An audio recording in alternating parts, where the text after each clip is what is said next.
trying to get stuff together so that I can get out of here. Uh, hey y'all, hey y'all, hey.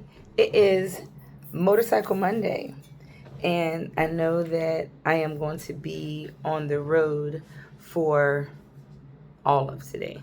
So I just wanted to do Motorcycle Monday. Now I know a lot of you guys are at work, so you won't be able to really come on and have a conversation. But I just wanted to talk about the trip, like finish up the trip. I cannot believe this is the last day, like almost the last day, the last leg of the trip or whatever.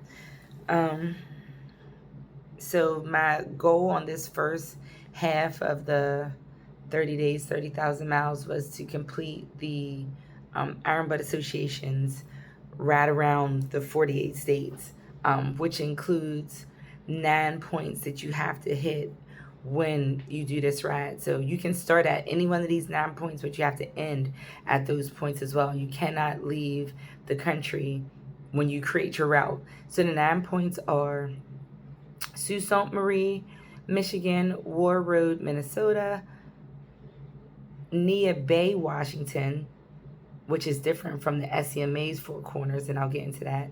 So Nia Bay, Washington, San Ysidro, California, South Padre Island, Texas, Venice, Louisiana, Key West, Florida, Outer Banks, North Carolina, and West Cody Island, Maine. So the SCMA has a Four Corners ride as well, which their Four Corners are San Ysidro, California, Key West, Florida, Madawaska, Maine, and Blaine, Washington.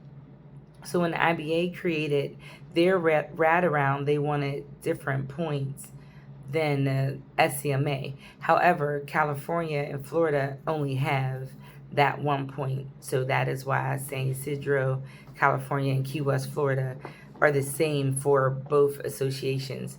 But Washington and Maine have their outermost east and west points, which the outermost east point in Maine is West Cody Island, and the outermost west point in Washington is Nia Bay. So that is why I went to both of those. But in the same ride, I am completing the Southern Motorcycle Association's Four Corners as well. So that's why I have to go to those two.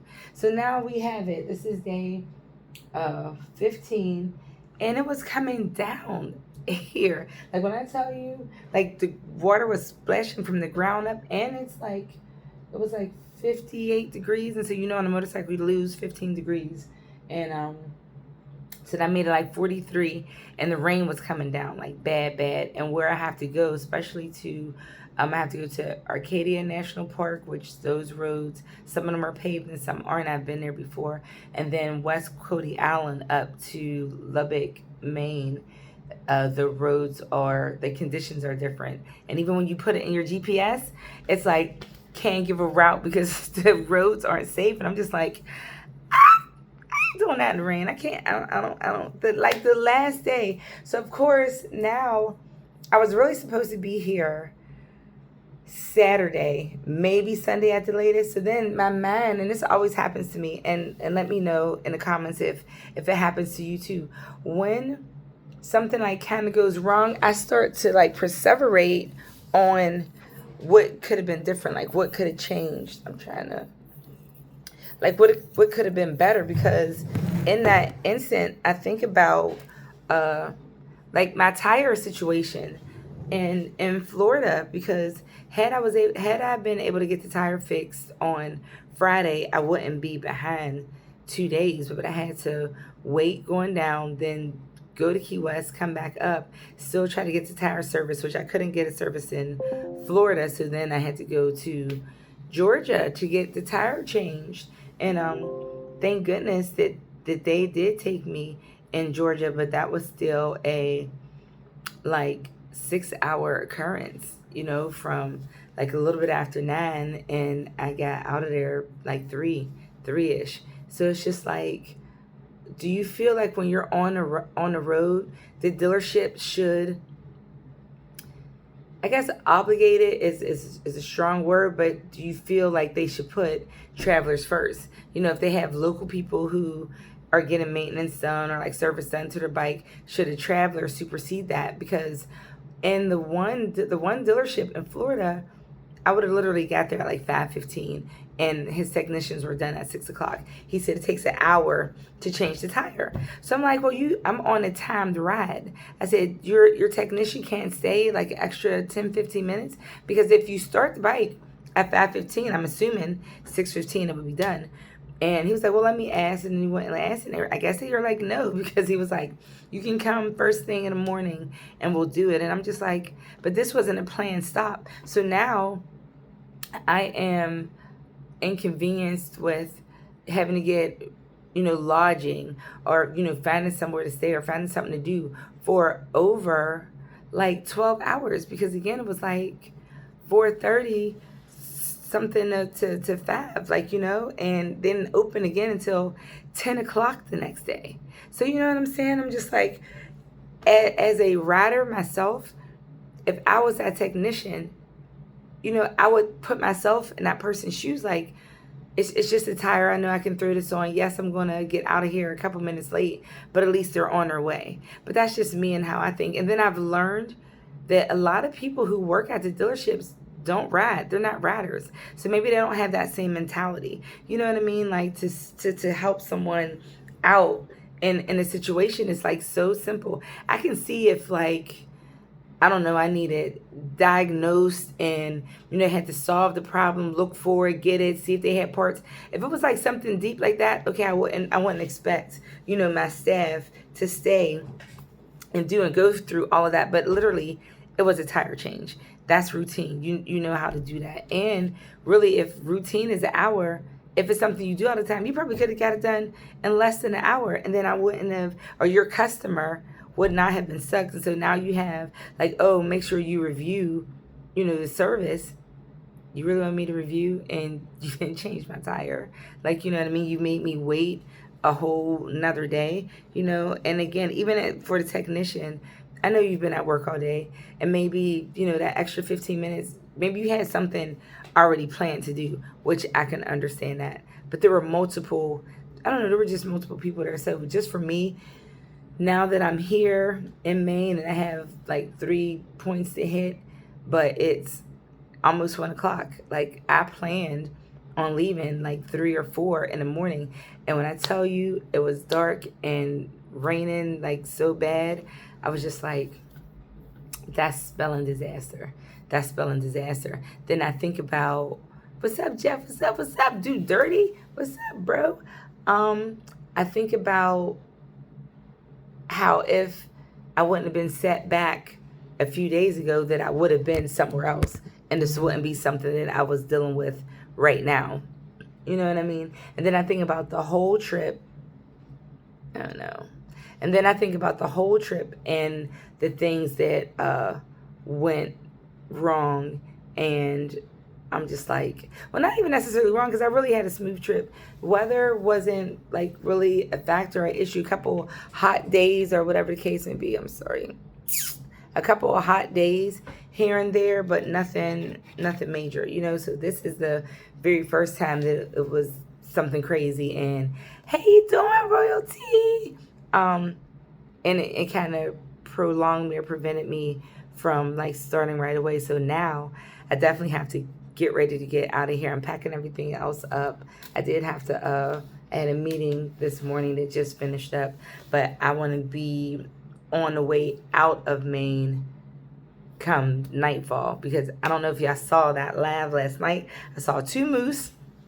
Now, granted, the one was turned backwards and his butt was out towards the road, but as I was coming, they lift their head up, and he looked back, and I was like, oh, there's one.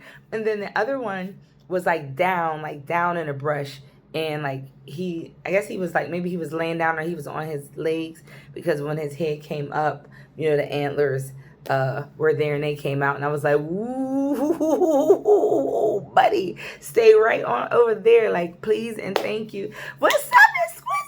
What's up, bro? Reef made me do it. So yeah, I saw two moose last night, and I was hungry, and I was like, I'm not hungry anymore, because once I get to this room, I'm not leaving it. There was something across the street. I didn't even want to walk across the street. I didn't even want to walk. I mean, they're so big. When you're sitting on the bike and they're beside you, you're looking at their like underbelly and their like testicles and stuff. Like they're just, I didn't want to deal with it. But the weather has subsided, thankfully. The temperature is still a little low, but it did raise a couple degrees. But my main concern was just the roads and the rain and how it was coming down. It was just bad. And so, like I said, I just finished my meeting. I'm about to pack everything up. I have those 3 points to get to. I don't know. I think I'm going to write a letter to the dealership, just, expressing my, like, concern and, like, I don't know. Like I said, I think about situations like this and how I'm stuck hours after I could have or should have left because of weather, but I shouldn't have been here in the first place, because had the service been done, then it would have been something that was taken care of, and I would have been in and out and swooped and not even been here today. I would have already been, on my way. So I'm just wondering, like, have you guys experienced that? And do you feel like dealerships should take people on the road first, before they, work on a local's bike or whatever the case may be? Like, do they have that obligation to their customers? Because it's a brand, it's a service. Like, you want to provide extraordinary service. You want your experience for your customers to be just that, so that they can give good reviews, so they can give recommendations, so they can push your dealership to other people. Like, oh, I had the best experience when I was here, when I was there, when I was that. But I just think, like, that's kind of crazy. But I'm not going to take up too much of your time. Like I said, just doing Motorcycle Monday right now, because I know I'm going to be on the road for all of today. And this is I'm like 85% done. Once I finish this, I have to go back home for a scheduled appointment. Then come Friday, I will be back on the road to close out this Rat 48 Gold. I'm so excited, so ready for it to be done. There's so many videos and stuff that I didn't post. You have to go to my YouTube channel, because I put a lot of stuff on there that I didn't put on Facebook or Instagram, because it was just easier to upload there. I did some live videos while I was there too. So you got to go subscribe to the channel. And thank you to all of those people who have subscribed. I'm up to 400 subscribers. Yes. And then even on here, up to 31K. It went from 30 to 31. So I appreciate you guys all so very much. Again, I'm still mad that I packed. I did not want to pack. And I listened to you guys. Oh, you're going to need something. Just take something. Just pack. I wish I didn't. Like, literally, when I tell you I rotated 2 outfits and washed and rotated, that's it. So I didn't need nothing else on that bike. Just my tent. Which is so crazy, because I was able to use that the other day, which I gotta show you all those pictures. Just my tent, and I didn't even need the propane thing. I did the first time in Montana, but I couldn't even find a portable propane tank, so I wasn't able to get it. But yeah, that is it. That is all. I'm getting my stuff on, because, like I said, it's still a little chilly here. I was by the airport, so I keep seeing planes go up and over. Like, when I opened my eyes and the blinds were open, I was like, oh, what is that? I didn't realize that it was so close. I saw so many cool things, like in Miami, like the planes were right there. There was somewhere else. And every time a plane goes overhead, I always think about LT. So now that is embossed in my head every time planes go overhead. And they were like low, like to the point like you're just waving at the people because they're right there. But I'm going to go live a couple times when I get to Acadia National Park, when I get to the lighthouse, and then when I get to Four Corners Monument. I will show you guys all of that, and then I'm heading back down. Connecticut is not a real place. I hate it. I hate that Merritt Parkway is whack. The people on it, whacker. because they wouldn't let us pass. Like, it was just on a Sunday, like, jam packed. I've never, ever, ever, ever seen on a Sunday something just so congested. Like, my thing was just, and that's why I even got up here late and was like riding in the dark. I knew I didn't want to ride in the dark in Maine. I said I was never coming back to Maine, and yet and still here I am. And not only that, I had to come back again. I had to come back one more again, and I'm like, why does this keep happening to me? Y'all hear the plane? Y'all might be able to see it come straight through. But anywho, I'm gonna get off of here, finish putting my stuff on, get packed, and get on this road, because I have just even to get to those 3 places is 8 hours, and it's already 1 o'clock. So you know what that's hitting for.